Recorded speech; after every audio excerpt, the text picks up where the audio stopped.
Fellas, you know Degree Cool Rush deodorant, right? Well, last year they changed the formula, and guys were mad about it. One dude even started a petition. So guess what? Degree heard us, admitted they messed up, and brought the original Cool Rush scent back exactly how it was. And it's in Walmart, Target, and other stores now for under $4. So grab some and remember why its cool, crisp, and fresh scent made it the #1 men's antiperspirant for the last decade. Degree Cool Rush is back, and it smells like victory for all of us. This episode is brought to you by LifeLock. Not everyone is careful with your personal information, which might explain why there's a victim of identity theft every 5 seconds in the US. Fortunately, there's LifeLock. LifeLock monitors hundreds of millions of data points a second for threats to your identity. If your identity is stolen, a US-based restoration specialist will fix it, guaranteed, or your money back. Save up to 40% your first year by visiting lifelock.com/podcast. Terms apply. Hey, among the missing listeners. Before we get started today, I just want to say thanks for sticking with us through this unanticipated break. This podcast is produced week to week. It takes about 50 hours to produce a single episode. And over the past few weeks, there's been a huge amount of work going on behind the scenes, not just on the podcast itself and where it's going to go in the future, but also on Elaine's case. Even after all this time, things are continuing to move and shake. While I'm over here in Australia processing data, looking back over old records and reviewing new leads, there are people actively working on the ground in LA. And I truly believe, between all of those who are actively working Elaine's case, we're getting closer to answers every single day. Aside from that, there's a whole lot of really exciting stuff happening that will increase the exposure of Elaine's case and hopefully shake some trees. I can't share what it is just yet, but it's seriously amazing stuff, and I'll fill you in as soon as I get the go-ahead to do so. All of this to say, thank you for being so patient. I'm super glad to report that we're now going back to weekly episodes through the end of the season. Anyway, I think I've kept you waiting long enough.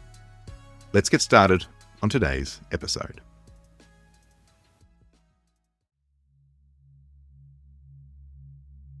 I've always had this intense fascination with the butterfly effect. No, not the 2004 Ashton Kutcher film of the same name, though, let's be honest, that movie is fantastic. But I mean the concept within chaos theory, often attributed to the meteorologist Edward Norton Lorenz. Thank you, Google. The idea that one small thing can have a huge impact on something else in the future. You think of where you're at in your life now, and look at every tiny step it took to get there. All of the good, all of the bad, every single event, every phone call, every fight, every decision. It all had to happen just as it did, for you to be in this very moment, listening to this episode, thinking about Elaine Park. For me, personally, taking on Elaine's disappearance, letting it become an all-engulfing obsession, kicked off a chain of events that would eventually change my own life forever. But it's the application of the theory in the context of Elaine's disappearance that really fascinates me. The idea that one piece of the puzzle connects to the next in a complex web of decisions that only has a single possible outcome. Whether Divine was responsible or not, whatever the ultimate cause of Elaine's disappearance was, the decision to head to his house that night was a major factor, a turning point. There is, of course, the converse argument that destiny is always preordained, that perhaps whatever happened to her would have happened anyway, just maybe in a different manner. But that's an immeasurable factor, a supposition. On the flip side, working with what we know, it's a quantifiable fact that the steps taken and the decisions made led to the outcome that we know, that Elaine left Divine's house and was never seen again. When Elaine drove out of the gate at the gated community where the Compares resided, she had a decision to make, to turn left or to turn right on Cold Canyon Road. If you watch closely on the CCTV footage from both the gate cam and the neighbour of the Compare family, you can see that she makes the call to go left. Ultimately, that path, if you follow it down, leads to Pacific Coast Highway. But if she turned right, well, that also leads to Pacific Coast Highway. Sometimes, perhaps, these small decisions make all the difference to the outcome. And then perhaps, sometimes they don't. Perhaps destiny finds its way around some decisions, like the decision to turn left or right. But the decision to go to Divine's that night, was it destiny? The decision that drove an outcome that was absolutely devastating. The question is, would that outcome have occurred either way? It's a question we'll never really know the answer to. After Elaine's disappearance, the world changed. It triggered a tsunami that would impact so many different people's lives in so many different ways. For Elaine, her world ceased to exist that day. For me, my life would be upended, changed forever. But for a whole lot of other people, it would be the beginning of a roller coaster ride that most of them, like Susan, would forever be wishing they could get off. What was, quite likely, the end for Elaine was the worst kind of beginning for so many others. I'm Troy Taylor, and this is Among the Missing.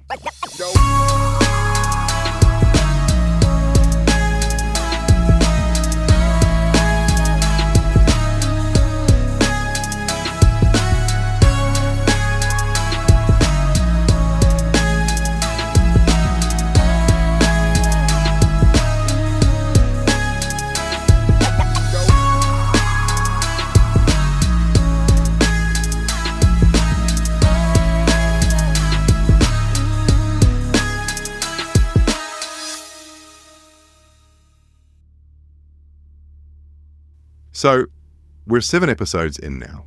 We've explored a whole lot of craziness around some of the people in Elaine's life, run through the timeline before she disappeared, and explored some of the absolutely heartbreaking things that happened to and around Elaine before she disappeared.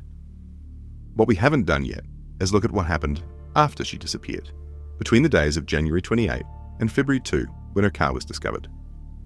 I'm going to lay out some of it here, and in future episodes, we'll come back for a more detailed breakdown and analysis of what it all means and how some of it could potentially tie in to Elaine's disappearance. First up, let's talk about the day she disappeared. And some of it, to people who already know her case, is pretty mind-blowing. Saturday, January 28, 2017. The day Elaine disappears. Elaine leaves Divine's bungalow at 6:04 a.m., walking briskly out the gate toward her car. It's a chilly morning in Southern California, sitting at around 43 degrees Fahrenheit, and that's 6 degrees Celsius for you guys in the Southern Hemisphere. She reaches her car, and as I mentioned in episode 1, the CCTV footage cuts off at exactly 6:05 a.m. to the second. From that point, it's kind of hard to determine exactly what time things happened. From what's laid out in To Live and Die in LA, Elaine's car exits the gate of the gated community at 6:07 a.m.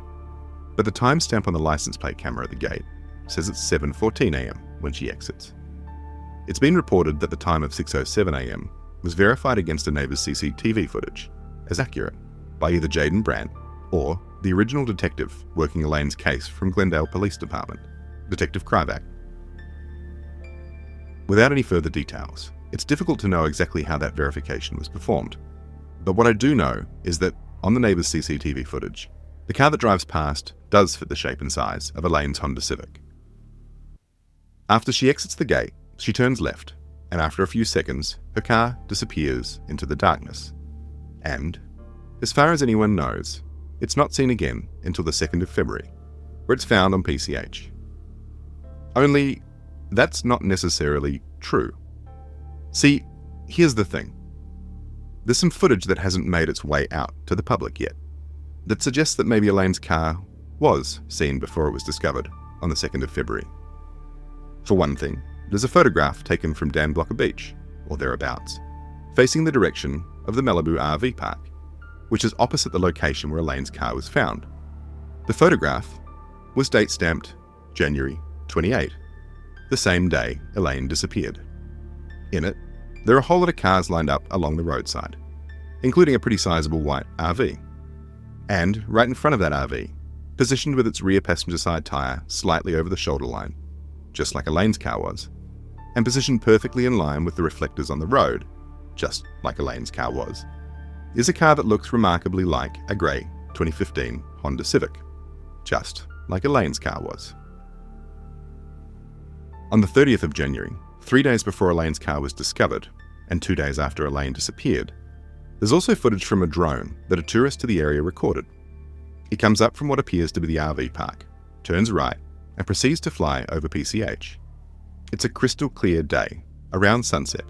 You can see the sun at the horizon off to the west, the last of its rays gleaming on the calm water. There are people running along the beach, taking advantage of the last few minutes of the day. There's the tail end of the RV park, right up near the sign.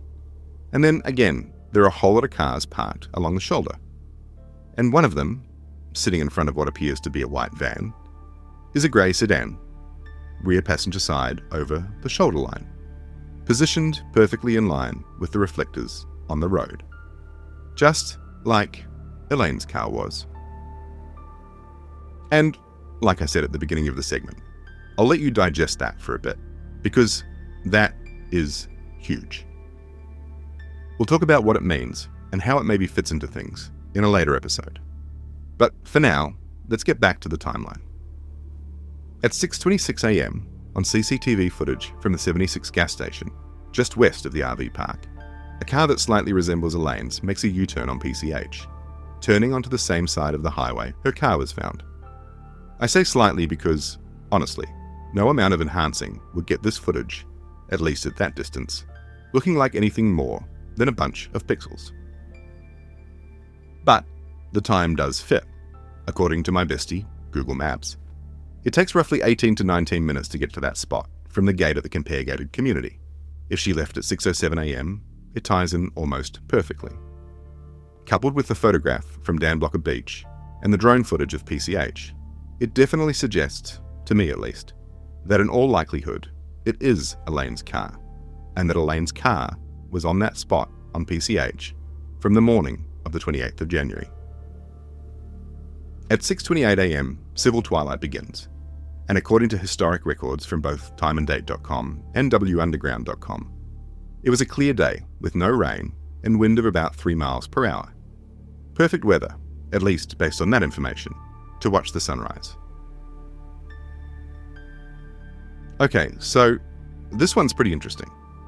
You might remember from episode 4, on January 11, Elaine removes Divine from her Find My Friends on her iPhone.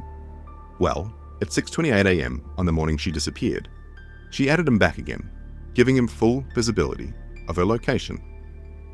From what I understand, the only other person who had access to her Find My Friends was Sadie.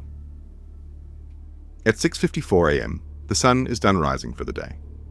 At 7:13 a.m, according to Live and Die in LA, there's a cookie on Elaine's phone for the Pandora app, indicating she began listening to music. I did a whole lot of digging on that, and it turns out Elaine had a Pandora Plus account on a trial subscription. Why that's relevant is the timeout that's built into Pandora. On a free Pandora account, at least back in 2017, the music timed out roughly 1 hour after someone started listening. For Plus, it was around 2 hours, and for Premium, roughly 5 hours.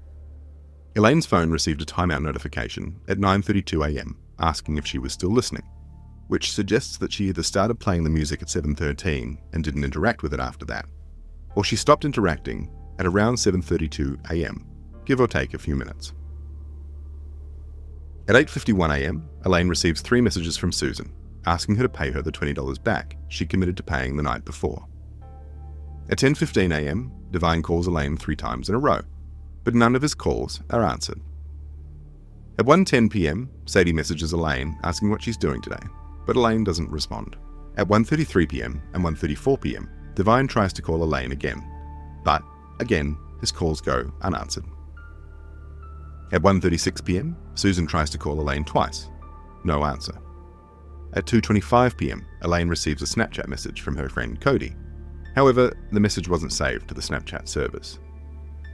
Finally, at 3:42 p.m, Susan tries again to call Elaine, and her phone dies.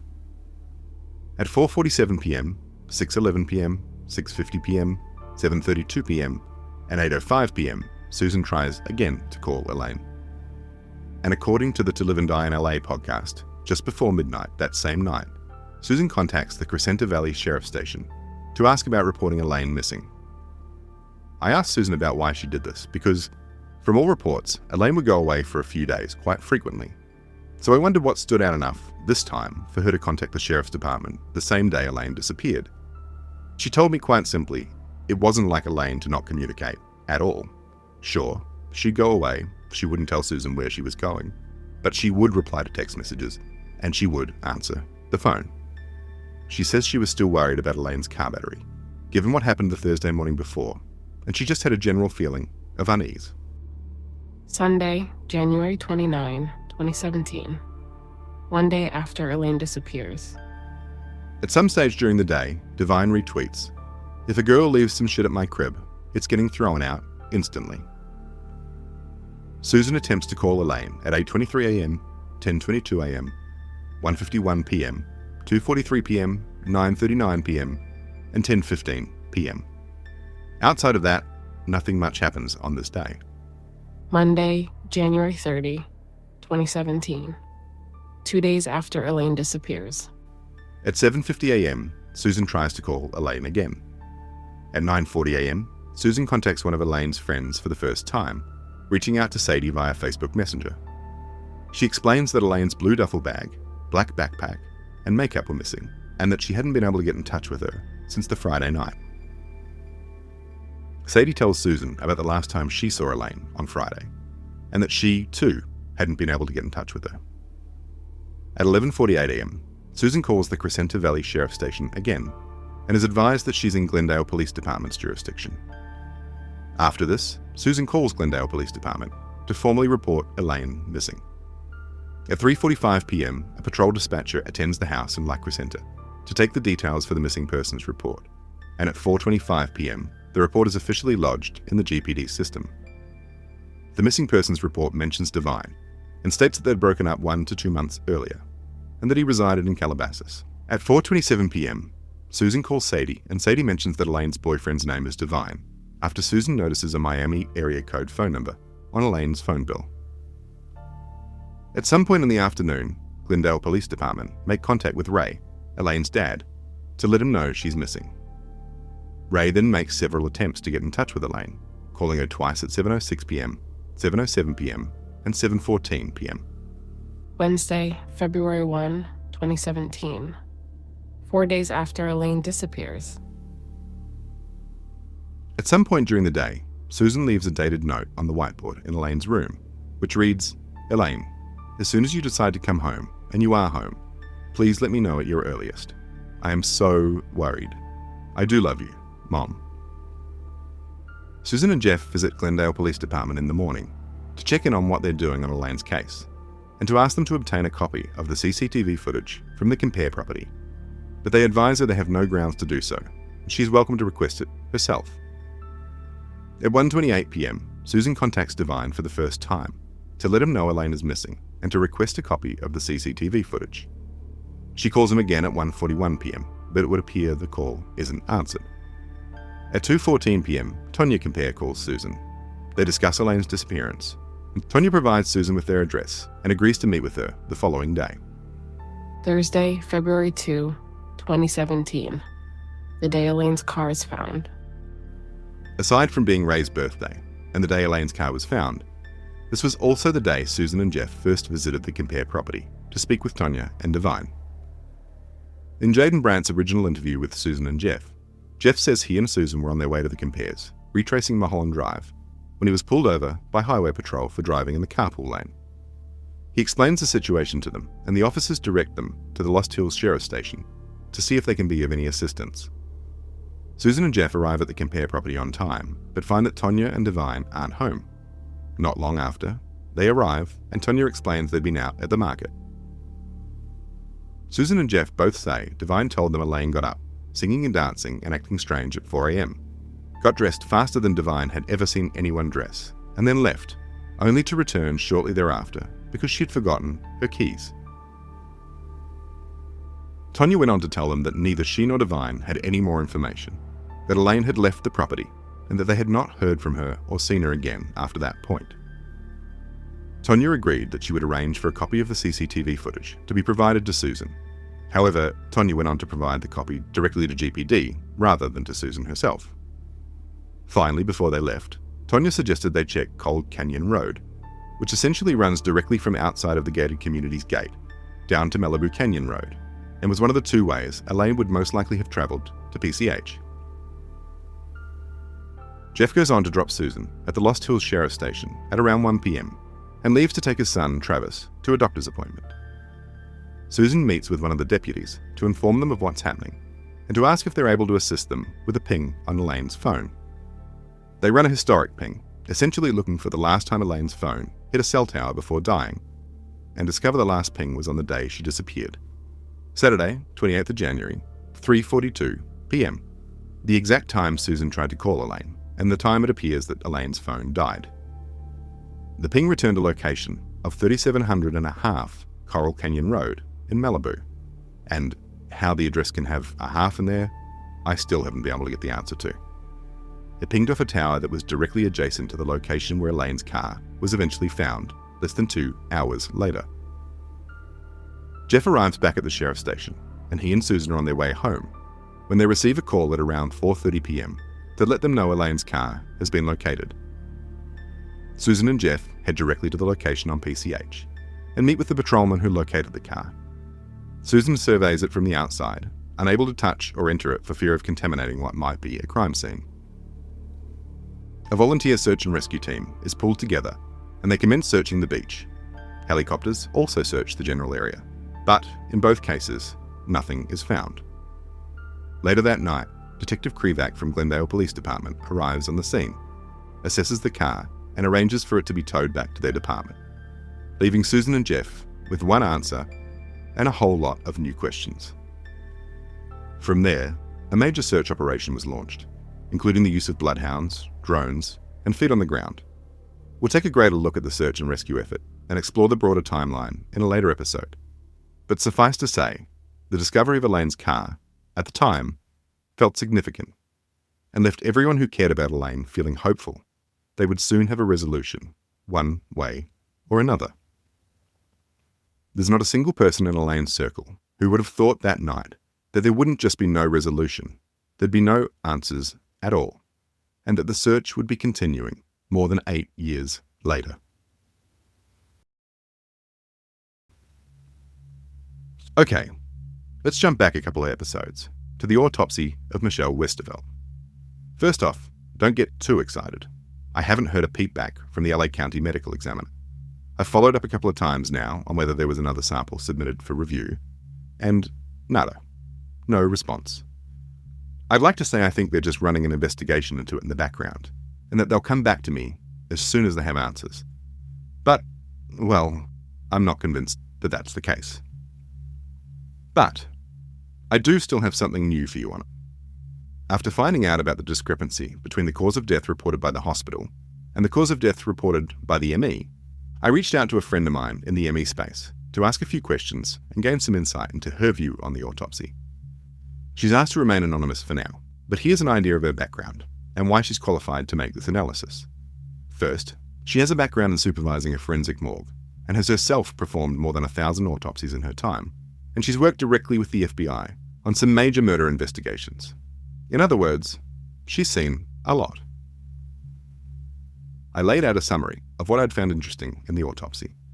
The hospital reports they found high levels of cyanide in her bloodstream. She didn't recover from 4 doses of Narcan. However, she remained awake for 6 hours. The hospital determined she died of cyanide poisoning. The ME then appears to say the hospital didn't test for cyanide. He orders a blood test post-mortem, and the vial is damaged in transit and can't be tested. It doesn't appear that a replacement test is ordered.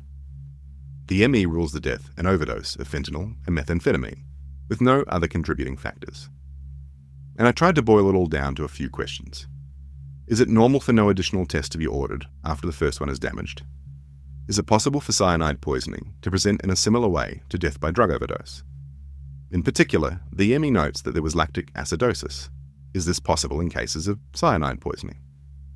Does the ME usually disregard the tests the hospital has performed? Or is it a case here that he might have just missed the fact that the hospital had tested for cyanide? On the back of it all, she came back with the following. The decedent, and yes, in case you're taking notes, I did finally figure out how to pronounce that correctly, has a history of drug abuse and asthma, and calls for her own ambulance, indicating she began feeling unwell after using fentanyl. The report does state that she was administered 4 doses of Narcan, at which point she became alert and admitted to using illicit drugs. So it does seem like she responded, even be it briefly, to the Narcan.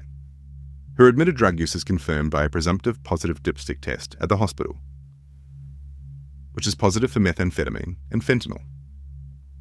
The decedent's autopsy is mostly unremarkable, with the exception of ischemic changes of the small intestine and kidneys, which is indicative of lactic acidosis, hypoperfusion, and multi-organ failure due to a lack of oxygen in the blood, commonly seen in drug overdoses.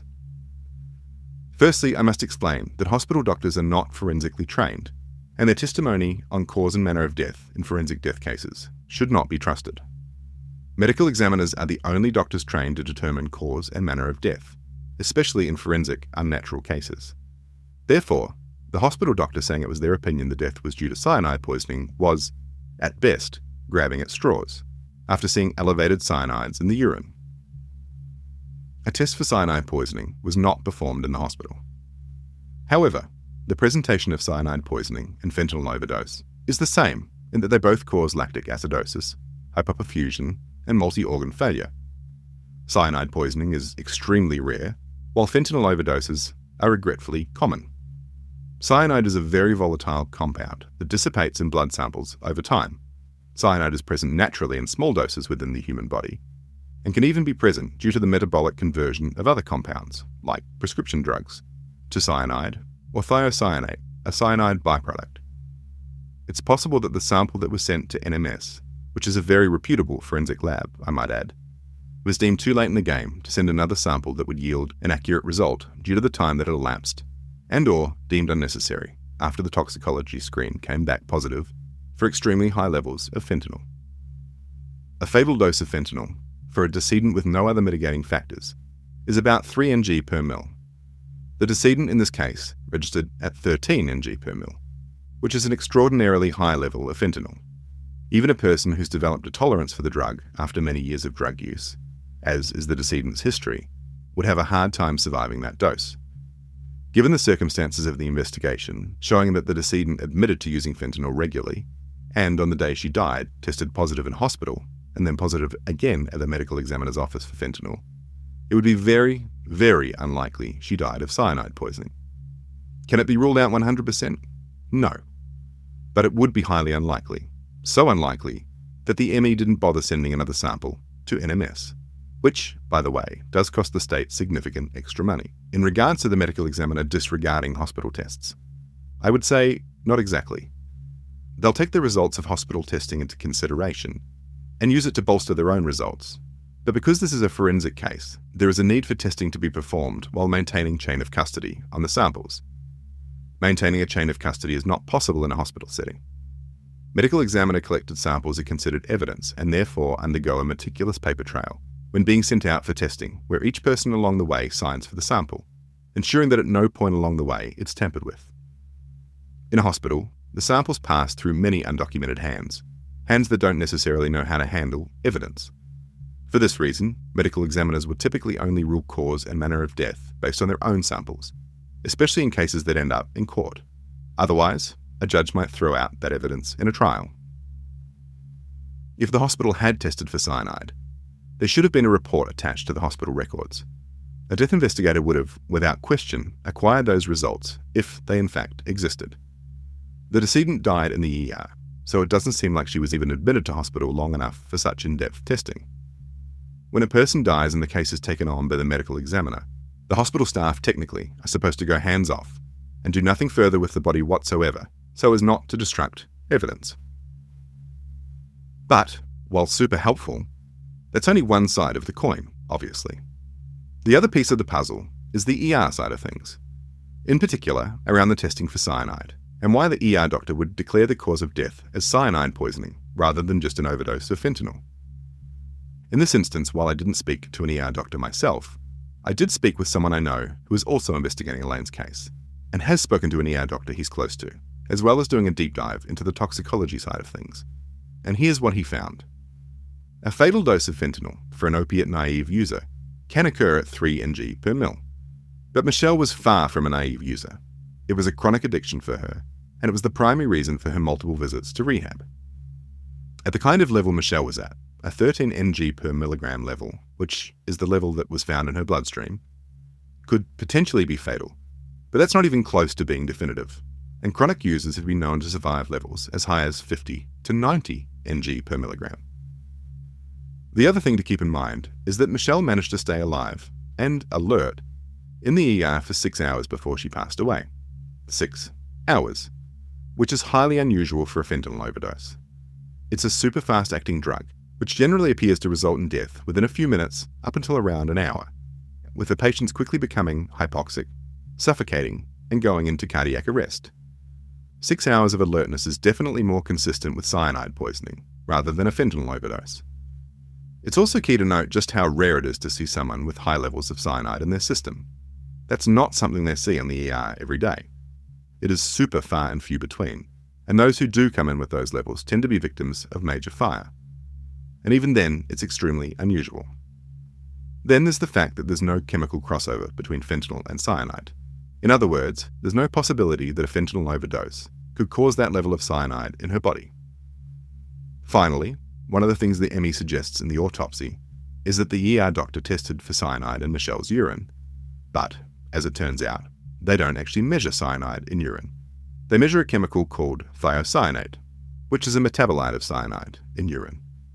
So if a urine test was run, it was to measure the level of thiocyanate, not cyanide, which then, again, poses the question about why the ER doctor would determine that there were high levels of cyanide in the bloodstream and that it was the cause of death, with no other contributing factors, unless there was a blood test confirming it. So, where does that leave us? Well, not much closer to the truth, I guess. But here's something to consider. An ER is a busy place. There are people going all over the place, running reports, running tests, trying to help their patients. Sometimes, reports fail to make their way into the paperwork. Perhaps there's a chance that that might have happened with Michelle. And whether the ME ever submitted another test for cyanide levels in Michelle's blood? Well, I guess it's back to sitting in the waiting room on that one. You ever get the gut feeling like something's off before you even know why? That sixth sense that kicks in and won't shut up until you pay attention. That's exactly what happened the moment I saw it. The login to Elaine's Instagram. From Ukraine. Now, I don't know about you, but Ukraine is not exactly the first place I'd expect someone to be checking a missing woman's Instagram account from.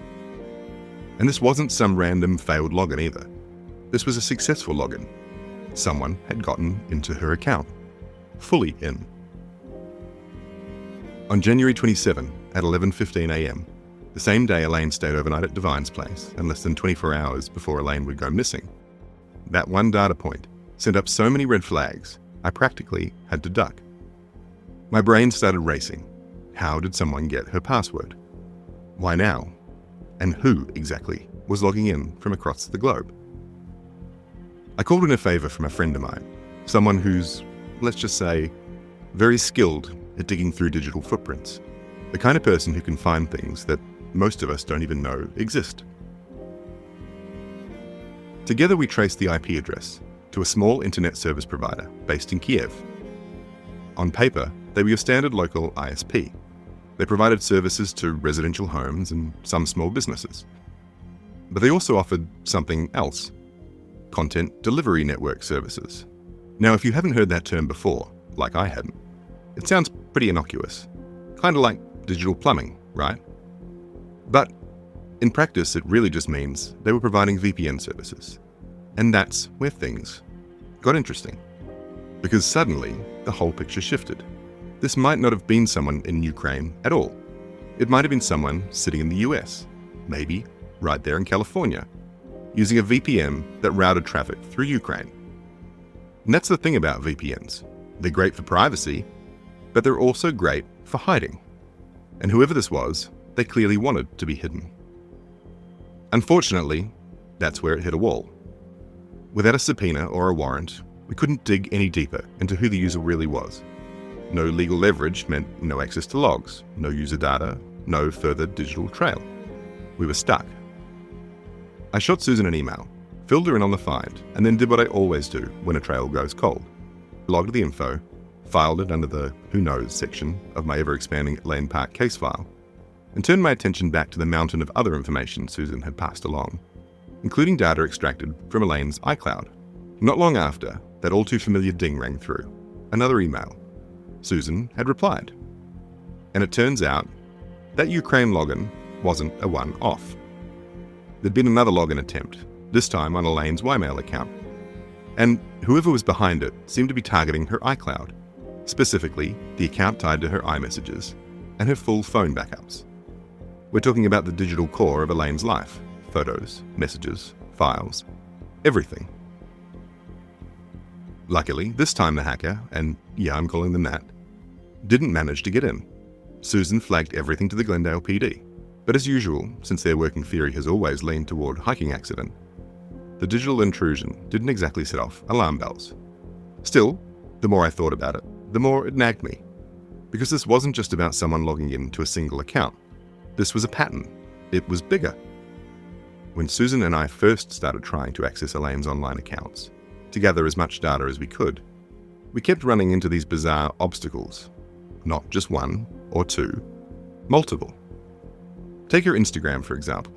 When we first tried to access that, it turned out someone had changed a recovery phone number.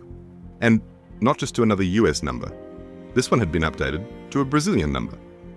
Of course, that meant two-factor authentication was basically dead in the water.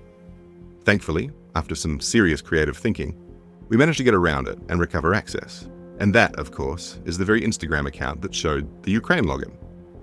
And as you can imagine, looking back on it after I found the Ukraine login, I couldn't help but wonder, was it that Ukraine login that whoever changed the number to a Brazilian number was trying to hide? But you know what? Trying to get access to Elaine's Instagram page was one thing. Her Facebook was an entirely different kettle of fish. Elaine used Facebook Messenger pretty frequently, so it was a top priority. We figured there were probably private messages there, chats, plans. If there was anything suspicious to find, we thought we might find it there. Susan took the lead trying to access it, but when she went to complete the two-factor authentication, she hit another roadblock. And yeah, same issue again. The phone number linked to Elaine's account still showed the last 4 digits of her number. But the country code? Well, this time it had been switched to Nigeria. Yeah, Nigeria. So, now we've got a Brazilian number tied to her Instagram, a Nigerian country code tied to her Facebook, a login on her Instagram from a Ukrainian IP address, and an attempted login to her Ymail and iCloud from another Ukrainian IP address. It's like the United Nations of account tampering. To make matters worse, Elaine's email had been scrubbed from Facebook as a recovery option, so we had no backup method to verify anything. It was like trying to unlock a door that no longer even had a keyhole. Susan and I jumped on a FaceTime call and tried everything. Passwords Elaine might have used, known devices, even those annoying password hint questions. Nothing worked. Every single route was blocked. And, unless we had a warrant, which, of course, we didn't, we had no other legal option. We were locked out. Period. To this day, that Facebook account is still inaccessible. And, what's worse, it's changed again. The Nigerian country code, it doesn't even show up anymore. It's just gone. And all of that, it doesn't scream random. It screams intentional. It looks like someone systematically targeted Elaine's social media and email accounts, probably to keep anyone from digging a little too deep into things. So, here's where I'm at with this. It's clear, at least to me, that this wasn't just digital noise or coincidence. It looks like someone wanted to control Elaine's online footprint, to hide it, to scrub it clean, and they were careful about it. The question is, why? Who would go through all that trouble if there wasn't something important, maybe even incriminating, inside those accounts? The truth is, I don't know. But what I do know is this. Someone out there has the answers. Maybe it's the person who accessed the accounts. Maybe it's someone who knows them. Maybe it's someone listening to this podcast right now. And if it had nothing to do with Elaine's disappearance, if it was all just coincidence or some random hacker playing games, then I hope they come forward and clear the air. But if it was connected, well, the truth has a way of getting out. Eventually, it always does. When I first started looking into Elaine's case, I was all fresh eyes and full of energy. Totally bushy-tailed. I thought I was some kind of armchair detective, piecing things together from the sidelines, imagining I could spot what others had missed. And spoiler alert, I had no idea what I was in for. Like most people who fall into cases like this, I started with what was already out there. I combed through forums, old news clips, interviews, social media posts, anything I could find. I built timelines, compared statements, cross-checked details. I was looking for cracks, inconsistencies, something that didn't quite add up. And to be honest, at first, it felt like I was just chasing shadows. But here's the thing about this kind of work. When you do spot something, even just a small detail, it hits you hard. Your mouth goes dry. Your heart kicks up, like it's trying to break through your chest. There's this jolt of adrenaline, like your body suddenly knows you might be onto something. It's exciting, but it's also terrifying. That's exactly what happened when I came across a photo of Elaine's blue duffel bag. I'd seen it before. There's footage of it sitting in the back seat when Elaine and her friends Sadie and Daisy were driving around LA in Elaine's Snapchat memories. But this photo, it looked different. It was older, more worn, a bit dusty, faded. The kind of aging you'd expect to see after this many years. But what really jumped out at me wasn't the wear and tear. It was a stain. Actually, a couple of them. Little droplet shapes. Almost like a splatter. Yeah, a rusty, dark red splatter. Jaw through the floor. I didn't hesitate. I called Susan right away. And she had the exact same reaction I had. She hadn't seen it before either, which meant no one had flagged it. She immediately contacted Detective Kim at GPD, and he agreed to run urgent testing on the stain to find out if it was indeed blood. While I waited on those results, something unexpected happened. Susan sent me a video. At first, I thought it might have been something from GPD outlining the results of their test. But no. It was a test being done, but independently, not by GPD. By two new people investigating Elaine's case. Their names were Nevaz and Carrie. It was the first I'd seen of them, but it certainly wouldn't be the last. Carrie had a background in forensics, which explained how they were able to run the test. But what I didn't realize until then was that Susan had been dealing with roadblocks from GPD. Delays, lack of communication, and the inability to get information back. So, she decided to bring in outside help. She wasn't waiting around anymore. Nevaz and Carrie were based in LA, which gave them a huge advantage. They weren't just analysing from afar, they were physically there, searching, reviewing, going through everything Susan had collected over the years. CCTV footage from the Compare property, surveillance from the 76 station. They were piecing together their own version of what might have happened to Elaine and where she could be. And, full transparency, there's a bit we don't agree on. Their theories don't really match mine, their style is very different.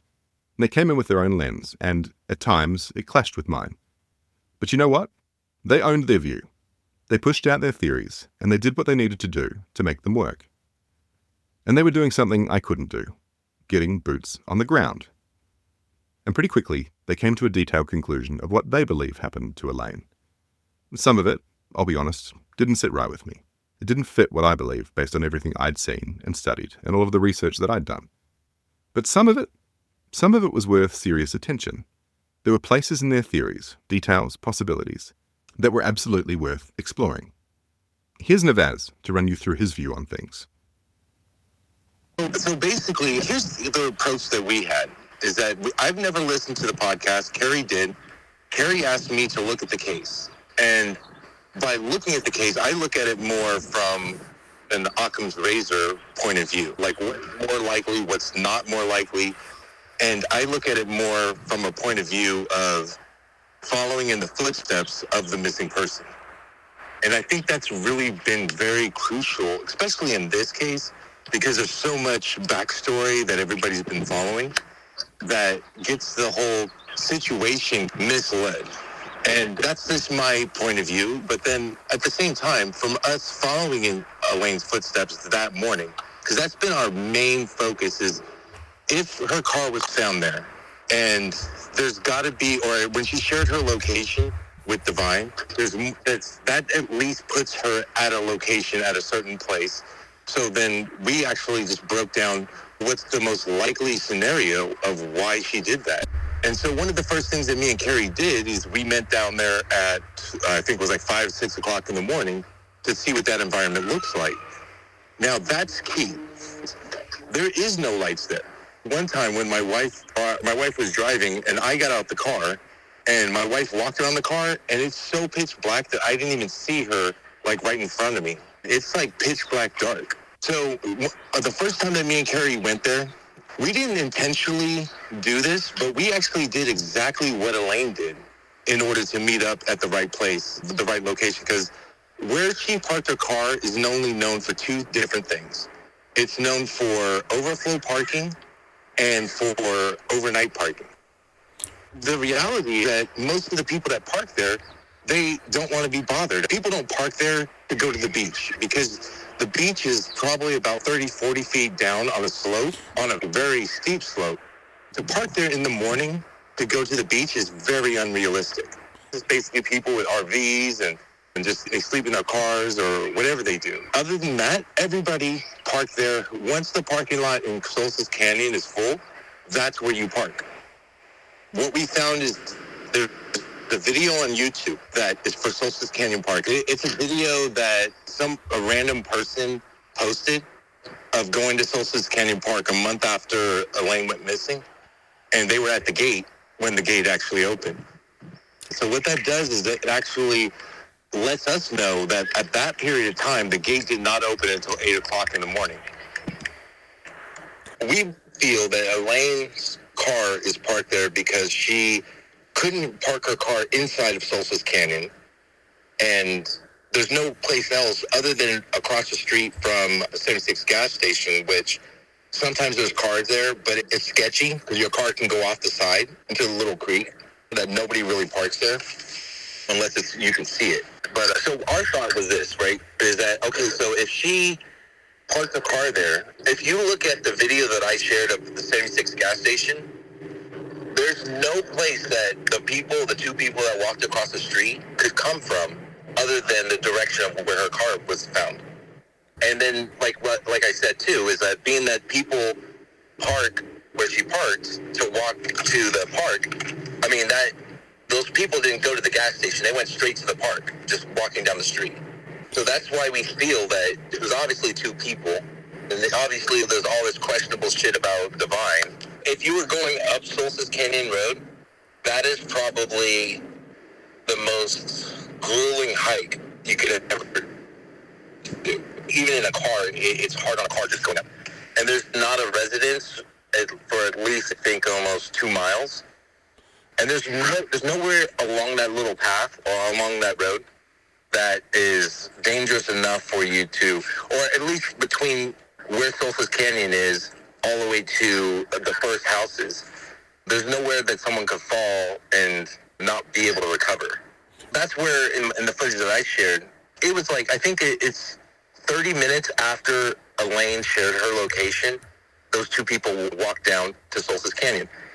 Now, the interesting thing is that when me and Carrie go there, we don't start walking to Solstice Canyon until the sun comes up, just because you can't see anything. So once the sun comes up, that's usually when you start walking, which is exactly when these people started walking. Then what we started looking at was the cell phone pings. And the list of cell phone pings that Susan gave us, we tried to replicate that on foot, walking into Solstice Canyon Park, every single trail. And the only one that we found that matches up to Elaine's cell phone pings is the trail that goes all the way down Robertson Road, all the way to the ruins, because there's ruins at the end. And then it goes up to Rising Sun Trail, which is an uphill hike, and it comes back. Now, that's the route that we found that matches all of the cell phone pings on foot. Okay? So then, and when I cell phone pings is like, what I'm saying is that there's only certain locations that you can actually get reception in that park, and you have to be at a certain elevation. And so when you take Rising Sun Trail, it has certain locations that actually hit. The one location it hits perfectly is what we call Thumb Rock. Okay, so as we've gone through that whole trail many times throughout these years, the one place that we consistently know there's going to be cell phone service is Thumb Rock, because Thumb Rock is pushed so far out to where you get almost a clear view over the mountains. And I think it's at 600 feet, the elevation of it. So you're pretty high up. She really got perfect reception. There wouldn't be any gaps in her. I guess there would be still gaps, because You get perfect reception once you get up to the elevation, but the hike itself probably takes 30 minutes to get to the top. We once sit there and decided that we wanted to trek down Thumb Rock. And so the day that we did it, like me and Carrie, we both went like a few feet apart, and we just went through the path of least resistance coming down. And as we were coming down, that's when Carrie found RIP tree. Now, it's not something that's easily accessible to anyone.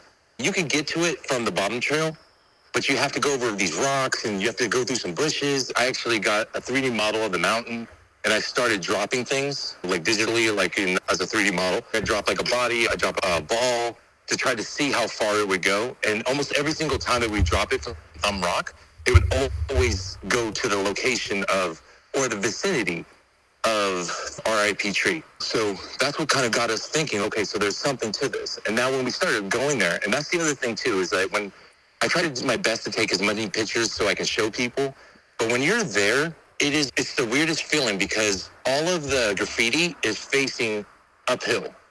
It's not facing downhill. So everything except for the rock is actually facing downhill. But the cross and everything is facing uphill. And as soon as you get into this little clearing thing, it's a perfect view to Thumb Rock. It's probably the only picturesque view of Thumb Rock that you can get in this whole area from the ground floor or from the lower part of the mountain. So the very first time we went there, or we found the RIP tree, Carrie found a little fragment of a bone at the base of the tree. And so she wasn't able to determine if that was a person or an animal, the bone that was there.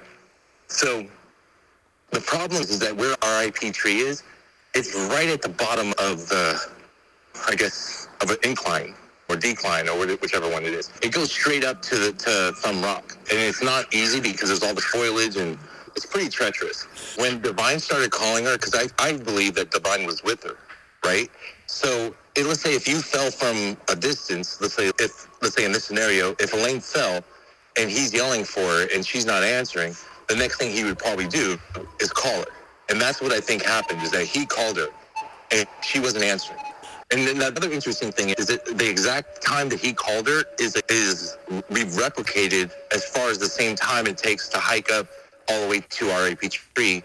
So the line from RIP tree to Thumb Rock, it's like probably maybe about 100-foot strip, but that you actually get reception coming down. So if this is the only place on the whole mountain that you get this. So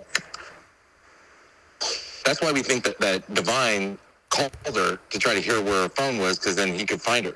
What I think happened is that he got to the car and then drove back in there and was trying to see what was going on. Because I look at it more from the scenario of how would I do it?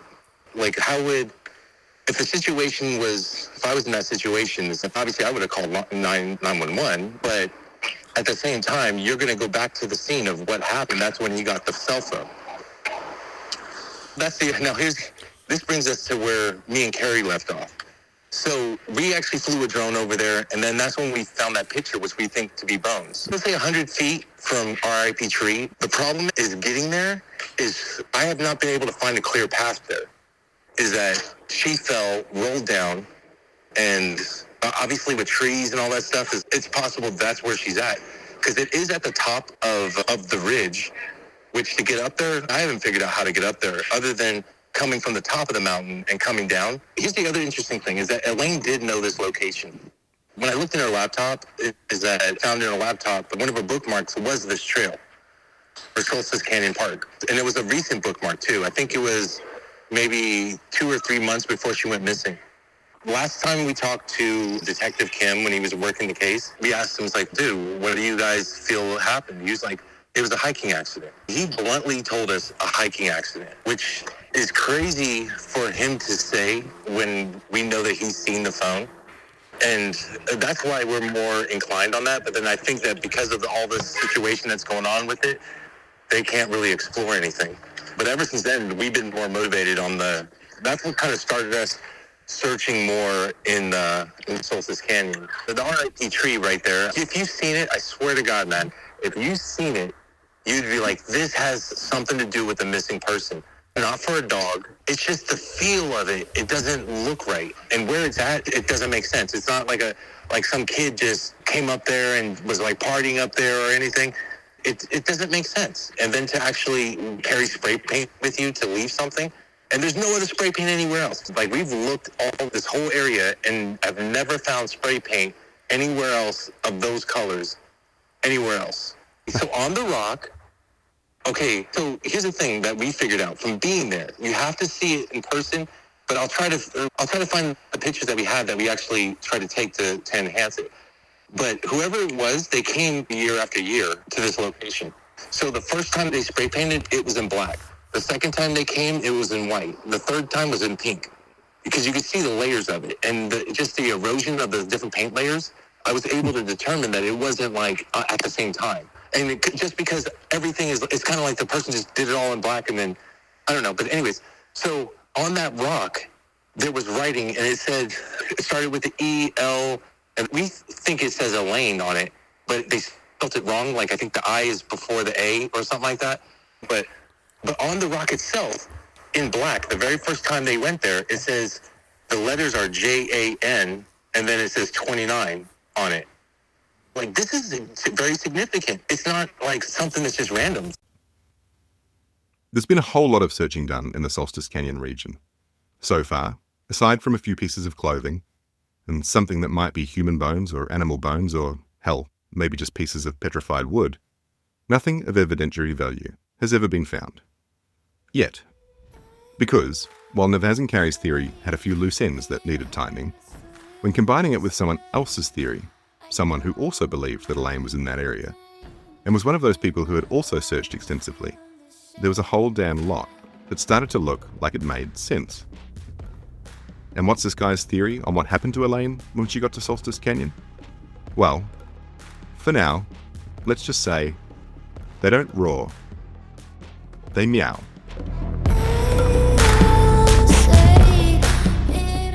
But that's next time on Among the Missing.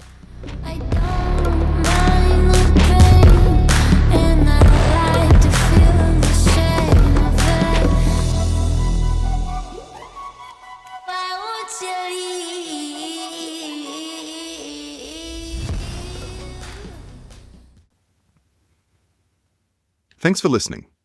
If you're looking for more of Among the Missing, jump on over and take a look at our subscription offer on either Apple Podcasts or Patreon. There's some really great content on there already, including expanded interviews and our first subscriber-only bonus episode, She Said She Wanted to Disappear. And an extended version of my chat with Navaz will be available in a couple of days' time. On Patreon, there's also copies of the photograph and the drone footage from PCH on the 28th and 30th of January. If you know anything about what happened to Elaine or where she is, a reward fund of $25,000 cash is still on offer. If you'd like any more information on the reward, or you have any information relating to Elaine's disappearance whatsoever, please visit our website at amongthemissingpodcast.com, where you can send us a message or leave us a voicemail. You can find us on Facebook, Instagram, and TikTok at Among the Missing Podcast. If you've got any questions you'd like to be addressed in our Q&A episodes, please visit our website at amongthemissingpodcast.com. And either send us a message or leave us a voicemail. Among the Missing is a production of FTM Media, produced by Troy Taylor, Mark Tarulli, and Fred Schertzer. Written by Troy Taylor. Our theme song is Lucid Symphony by Dirty Freaks. Elaine Park is still a missing person, and her case is still open with the Glendale Police Department. If you have any information about her whereabouts, please contact them on 818-548-3135 and mention Elaine's case number 171512.